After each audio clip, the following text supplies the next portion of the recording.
దోష అపరాధముల కల్వరిశిల్లో భరించి సహించిన వాడ శిలువ రక్తమును కార్చి గొప్ప రక్షణను తీసుకొచ్చిన ఆ రక్షణ ప్రజలందరూ పొందుకోవటానికి సహాయం చేయండి నా తండ్రి.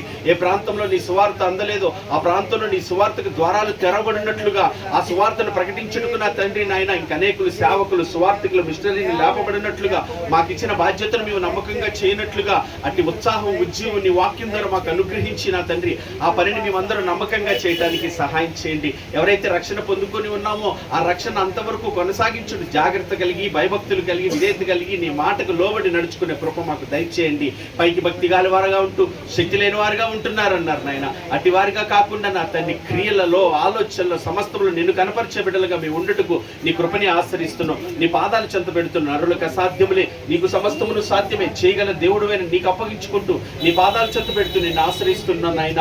ఏ ఒక్క బిడ్డ రక్షణను నాయన కోల్పోకుండా అంతవరకు కొనసాగించుటకు నీ ఆత్మ సహాయము నీ ఆత్మ నడిపింపును బిడ్డలకి దయచేయండి. మీ మీద ఆధారపడుట నేర్పించండి నాయన. మీ సన్నిధిలో ప్రార్థించడం నేర్పండి. నిత్యము నీ వాక్యాన్ని విడవక ధ్యానించే కృప దయచేయండి. నీవేమి చెబుతున్నావో గ్రహించి అలా జీవించడానికి నాయన నీ సన్నిధిలో మొరపెట్టే అనుభవాలు బిడ్డలకి దయచేయమని ప్రార్థిస్తున్నాను నాయన. వేడుకుంటున్నా మీ పాదాలు చెంత పెడుతున్నాను. సత్యమును ప్రకటించవలసిన ప్రతి సేవకుని బలపరచండి నాయన. వ్యర్థమైన మాటలు నాయన లోక సంబంధమైన ఆటలు లోక దివ్యలు కాకుండా నాయన ఆ పరలోక పౌర స్థితి కొరకు నా తండ్రి దాచిపెట్టబడిన ఆ గొప్ప రక్షణ ద్వారా నిత్య జీవములకు సిద్ధపరచబడినట్లుగా ప్రతి ఒక్క బిడ్డను సిద్ధపరిచేవాడిగా జ్ఞానము కలిగి వివేచన కలిగి మెలకు కలిగి నీ ఆత్మ నడిపి ప్రతి సేవకుడికి దయచేయమని నేను ప్రార్థన చేస్తున్న. సంఘంలో ఉన్న బిడ్డలందరూ ప్రేమ కలిగి ఐక్యత కలిగి సమాధానము కలిగి ఒకరినొకరు ప్రేమించుకుంటూ ఒకరిొకరు ఐక్యత కలిగి నా తండ్రి నాయన మా పొరుగు వారిని ప్రేమించేవారిగా నీ వాక్యాన్ని అనుసరించే బిడ్డలుగా ఉండుటకు అందరినీ బలపరచమని నాయన కృప చూపించమని కనికరించమని సహాయం చేయమని ప్రార్థిస్తూ నీ పాదాలు చెంత పెడుతున్నాను. అంతటిలో నీ చిత్తానుసారంగా నడిపించండి.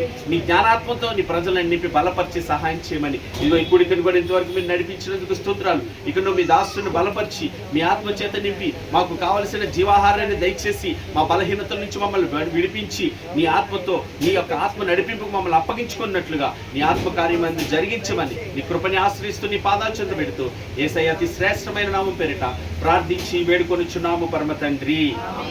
ఆమేన్. హల్లెలూయా. కూర్చుంటే